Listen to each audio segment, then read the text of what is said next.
We've all heard about manifestation, through conscious thought, energy work, all that. Right. The usual focus. But what if there was an ancient way, like a fast track method, something to bypass the conscious mind and hardwire your desired state? Hmm. You asked for a shortcut to making intentions stick, and today, well, we are diving nose first into scent anchoring. Scent anchoring. Yeah, it's a really powerful tool. It basically uses fragrance to imprint a specific emotional state. Okay, like what kind of state? Could be anything, really. Yeah. Confidence, peacefulness, even abundance. You imprint that onto your subconscious. How does that work exactly? Well, when you consistently pair a chosen aroma with a really focused mindset, that smell becomes this potent, almost instant chemical shortcut. A shortcut. Yeah, allowing you to embody that desired energy like on demand. Wow. So we're not just talking about, lighting a nice candle for ambiance. This is more like high-level psychological priming. Yeah. Using fragrance. That's a good way to put it. High-level priming. And we've got a fantastic stack of sources today covering everything from like historical tactics to modern neuroscience. Brilliant. Exactly. So our mission today is to uncover the historical roots, how people used scent for influence, starting with Cleopatra, actually. Yeah, the classic examples. But definitely. Then we'll break down the science of why it works so quickly. It involves the limbic system. Okay. And finally, the practical bit, giving you actionable recipes, rituals, to help you really align your energy with your goals using scent. Okay, let's unpack this. Starting with the original master of psychological priming and ambiance, Cleopatra. Cleopatra the Seventh of Egypt. She absolutely understood that influence wasn't just visual or auditory, it was a multi-sensory game. Right. And our sources make it really clear she didn't just see perfume as, like, a luxury. It was a sophisticated tool, designed to control the emotional atmosphere, captivate the senses. That famous meeting with Mark Antony comes to mind. That's like the ultimate case study in sensory mastery, isn't it? Oh, absolutely. Yep. She orchestrated this entrance. It wasn't just meant to be seen. It was designed to completely overwhelm every sense. The arrival on the Cydnus River. Exactly. This magnificent barge, golden prow, silver oars, yeah. But the critical part, the sails, purple, perfumed sails. Perfumed sails. I love that detail. And the fragrance didn't just stay on the boat, it apparently wafted all the way to the shore, enchanting people before she even landed. So the atmosphere was just saturated. The scent basically announced her presence, her power, way before the visual spectacle. Setting the stage. Like Shakespeare later wrote, the winds were lovesick with them. Her scented aura was already working on him psychologically. And this intentionality wasn't just for big entrances. It extended to her daily prep, those legendary baths. Donkey's milk, right, for the skin. Supposedly. But they're also infused with things like saffron. Ah, saffron. That gives that beautiful golden color, but also that warm, rich, kind of luxurious smell. Exactly. So this daily bathing wasn't just hygiene. It was a crucial sensory preparation, designed to sort of elevate her own emotional baseline, her mindset, before facing the huge political pressures of her day. It makes sense, getting herself in the right state first. She applied the same thinking to her banquets, too. Accounts of her dinner for Antony. They describe the air literally thick with the scent of roses and exotic incense. Wow. Roses and incense. That immediately changes the feel of a space, doesn't it? Totally. Rose for love, beauty, incense like frankincense or myrrh suggesting divinity, sacredness. So by perfuming the hall, she shifted the whole mood. It wasn't just dinner anymore. It was, like the source said, a sacred seduction space, aligning herself with Aphrodite. Precisely. So she was using fragrance, we think complex oils like myrrh, cardamom, cinnamon as these precise tools of influence. Tools. Yeah, to consciously step into a desired persona. Confident, irresistible, divine authority is really advanced psychological priming. And it's fascinating how her instincts about scent, the echo practices you find in spiritual traditions all over the world. Absolutely. Like, think about priests using incense in temples. To purify the space. Exactly.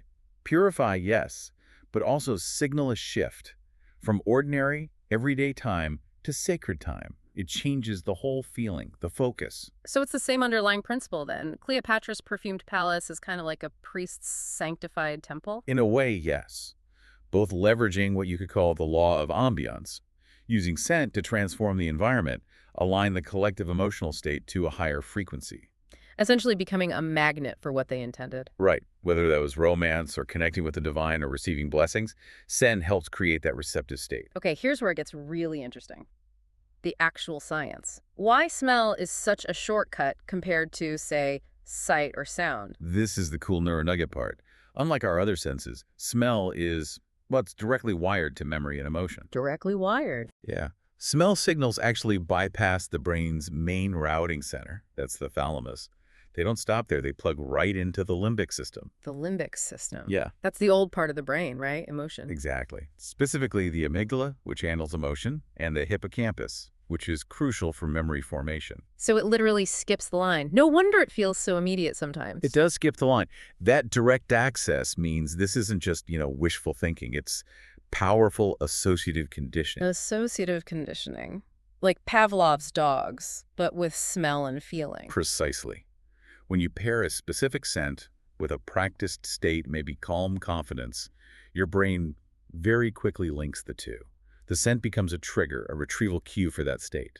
Okay, so if I always use, say, peppermint oil while visualizing feeling really alert and focused, eventually just smelling the peppermint could make me feel alert instantly. That's the principle. If you practice it consistently, yes. The smell triggers the whole associated psychological and even physiological state. But what if I anchor myself in confidence with a scent, but then I wear that same scent during, I don't know, a really stressful day? Does it break the anchor? That's a really good question. The research suggests odor-evoked memories are surprisingly stable. They're often very emotional and tied to older memories. So one bad day won't necessarily wreck it? Not necessarily, especially if the anchor was built over time with intentional practice. But inconsistency definitely weakens the link. That's why the ritual aspect is so important. You have to use the scent intentionally to reinforce the state you want, not just wear it randomly. Right, intentionality. That makes sense. Now, speaking of research, you mentioned something about smell influencing behavior on a bigger scale, like in casinos. Yes, they did study that. Researchers found that just adding a pleasant, subtle scent, nothing overpowering into a casino's air, actually led people to spend more money. Wow. Unconsciously influenced. Totally unconsciously. And we see physical effects, too. Studies with peppermint scent, for example, showed it can improve alertness. Participants also reported feeling less hungry and actually reduced their calorie intake. Why less hungry? It seems to suppress those emotional eating cues for some people, helping them feel more centered rather than reaching for food out of boredom or stress. Okay, so putting it all together, smell is basically a fast lane to the subconscious. That's a perfect way to put it. By repeatedly pairing a scent with your focused visualization or affirmation, you're embedding that goal deeper, creating a conditioned response. The scent becomes an instant stabilizer for that desired feeling, that vibration. Exactly. And now we take that science, that understanding, and turn it into something practical you can actually do. Right, the how-to. Because the key here isn't just knowing this, it's making it a consistent, intentional ritual. Not just a habit, but something a bit more sacred. Precisely. Ritual elevates it. So step one is pretty intuitive, choosing your anchor. Selecting the actual scent. Right. And you need to follow your intuition here. Pick oils that genuinely make you feel the way you want to feel. If it's abundance, maybe something expansive like citrus oils make you feel that way. Or florals for love, perhaps? Could be warm florals, yeah. The point is, the scent must resonate with you and your specific goal. It has to feel authentic. Okay, got the scent. What's next? The ritual itself. Right. Our sources lay out a clear 6-step framework. It's pretty straightforward. First, set a clear intention. Specific. Very specific. Write it down, speak it out loud, know exactly what you're calling in. Clarity is key. Okay. Step 2, create a sacred space. This signals to your brain, okay, this is special time, focused time, dim the lights, maybe light a candle, definitely minimize distractions. Got it. Setting the stage physically. Then, step 3, inhale and center. Now you bring in your chosen scent. Breathe it in deeply. Allow the aroma itself to start calming your nervous system, preparing you. Just taking a moment with the scent. Exactly. Step 4 is the core practice. Visualize or feel into your goal. While that scent is consistently there in the background, you engage deeply. Feel the joy, the relief, the excitement, as if it's already happened. Really embody the feeling. Yes, and that leads directly into the most crucial step, number 5.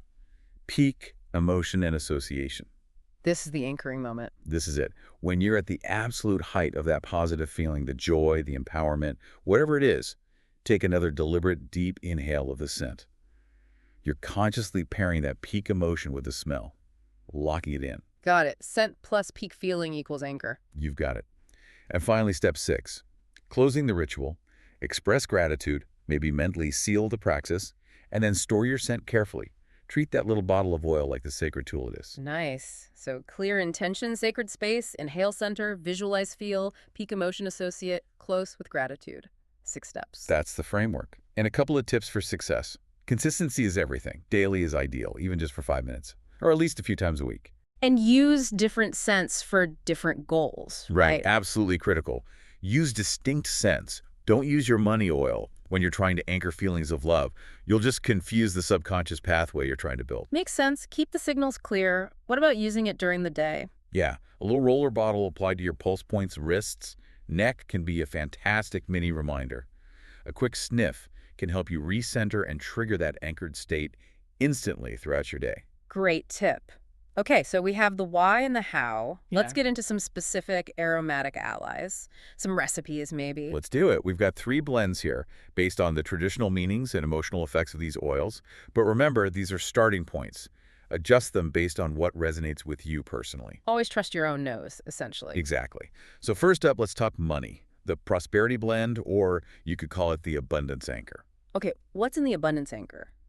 We recommend starting with 3 drops of sweet orange. It's just instantly uplifting, optimistic, really brings in that feeling of abundance.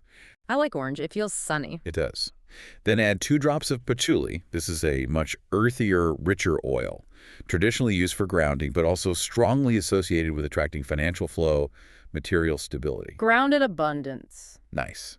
And finish with 2 drops of frankincense. This is a really high vibration, sacred oil associated with blessings, spiritual wealth, connecting your abundance to a higher purpose. Sweet orange, patchouli, frankincense. That sounds... Yeah. Yeah, grounded yet optimistic. Like spiritual practicality almost. That's a great description. And maybe, optionally, just 1 drop of cinnamon for warmth and speed, if that feels right. How would you use this blend? Good question. You could diffuse it while you're working on your budget, paying bills, visualizing financial goals like being debt-free, or you could anoint a green candle with it, green symbolizing money, before you light it for your ritual. Okay, cool. Next blend. Let's move to the heart. The heart opener blend, or the love magnet. This is for attracting romantic love or deepening self-love and compassion. Love magnet. What's the recipe? Start with 3 drops of rose essential oil, or rose absolute. It's considered the ultimate oil for the highest frequency of love, feeling cherished, opening the heart. It can be pricey, so rose geranium is a good alternative sometimes. Rose is classic for love. It really is. Pair that with 2 drops of ylang-ylang. This one is more sensual, exotic. It helps ease anxiety around intimacy and is known as quite a powerful aphrodisiac. Ooh, okay. And then 3 drops of sweet orange again. All right. Here it brings in joy, lightheartedness, helps cultivate that magnetic, happy disposition that attracts love. Rose, ylang yang, sweet orange. That sounds lovely. Maybe add a drop of lavender for peace? You absolutely could, especially if there's anxiety around love. 1 drop of lavender for peace and safety would fit beautifully. How best to use this one? This blend is wonderful, just worn as a personal fragrance. Dab it on pulse points. Or do your own version of Cleopatra's perfume soak, add a few drops, properly diluted in a carrier oil or salt first, to a warm bath while you focus on feeling loved, cherished, either by yourself or a partner. Channeling Cleopatra in the bath. I like it. Okay, third blend. The final one is the Release and Renew blend. We're calling it the Weight Release Anchor, but it's really about shedding any kind of weight emotional burdens, negative self-talk, and stepping into confidence. Releasing negativity, building confidence. What oils help there? We start with 3 drops of grapefruit. It's incredibly bright, uplifting, great for energy, and symbolically helps burn away negativity or sluggishness. Grapefruit always feels cleansing. It does. Then pair that with 2 drops of peppermint. We mentioned its alertness boost, but also that research link to suppressing appetite cues and helping manage emotional eating. Right, the craving connection. Exactly. Yeah. And finally, 2 drops of bergamot. This is a star for lifting mood, relieving anxiety, building self-acceptance and confidence.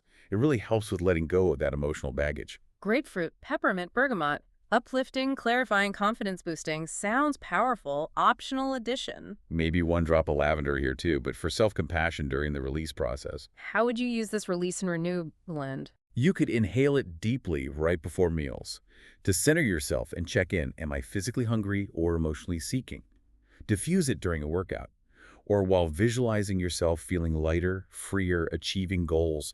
Just smelling it can be a pattern interrupt for negative self-talk. Shifting out of that negative headspace quickly. Precisely. Okay, amazing blends. So what does this all mean? Let's wrap this up. Well, fundamentally, scent anchoring gives you a kind of biological advantage. You're creating a stable neural pathway, one that connects your conscious goal directly to your deepest senses and emotions. It's like a shortcut built into our biology. It really is. It's a simple but really effective formula for essentially hacking your brain and leveraging that power of psychological conditioning in your favor, making the law of attraction more tangible. Right. And it's important to remember the ritual, the oils, they don't manifest for you, do they? No, absolutely not. They work with you. They support you by helping you instantly access and stabilize your highest, most aligned emotional state. So they guide your mindset, your energy, which then influences your actions and makes you more magnetic to the opportunities you need. Exactly. It's about consciously choosing your desired state, your aura, if you like, and giving your body an instant physical anchor to hold that state steady, allowing you to project that intentionality out into the world more consistently. Okay, so here's the challenge for you listening. Pick one goal this week, just one. Choose one of these scent anchors or create your own that feels right and commit to that focused 5-minute daily ritual. Just 5 minutes. See Yeah. what happens. Yeah, imagine really feeling that confidence, that abundance, that love on demand. If scent can unconsciously influence how much we spend or what we eat, imagine the incredible power it holds when you start using it consciously to shape your own experience, your own destiny. It's a powerful shift in perspective. Breathe deep, embody your goal, and just observe what shifts.